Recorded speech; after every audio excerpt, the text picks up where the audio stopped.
સુરતમાં ગેરકાયદે બાંધકામની ફરિયાદ ઉઠી। કોર્પોરેટરની ગાંધીનગર વિજિલન્સ વિભાગમાં ફરિયાદ। સરકારી જગ્યાએ દબાણ કર્યાનો કોર્પોરેટરનો આક્ષેપ। રજૂઆત છતાં અધિકારીઓ કામ ન કરતા હોવાની ફરિયાદ।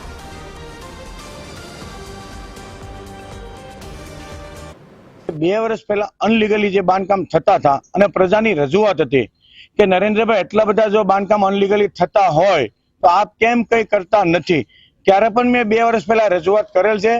ત્યાર પછી દિવાળી પહેલા પણ અમુક લોકોની રજૂઆત આવી કે નરેન્દ્રભાઈ એટલા બધા બાંધકામ થઈ રહ્યા છે તો શું કામ તમે ચૂપચાપ બેઠા છો, તમે આમાં કેટલા પૈસા લીધા છે?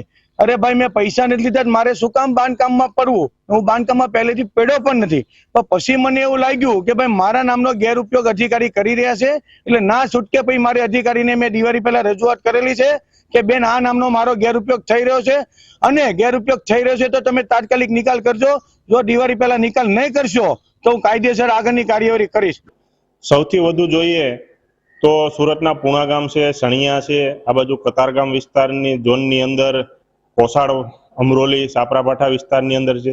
જે પ્રમાણે કોટેજ ઇન્ડસ્ટ્રીઝની મંજૂરી લઈ અને ગેરકાયદેસર ઇન્ડસ્ટ્રીયલ બાંધકામો થઈ રહ્યા છે તેની અંદર નહીં માત્ર સોસાયટીને પરંતુ સરકારને પણ નુકસાની જઈ રહી છે। એનું ગુજરાત વિધાનસભા વિરોધ પક્ષના નેતા દ્વારા પણ વિજિલન્સની અંદર મુખ્યમંત્રીશ્રીને તેમજ આયોગને પણ આ બાબતે રજૂઆત વારંવાર કરવામાં આવી છે, છતાં પણ કોઈ એક્શન લેવામાં નથી આવતી।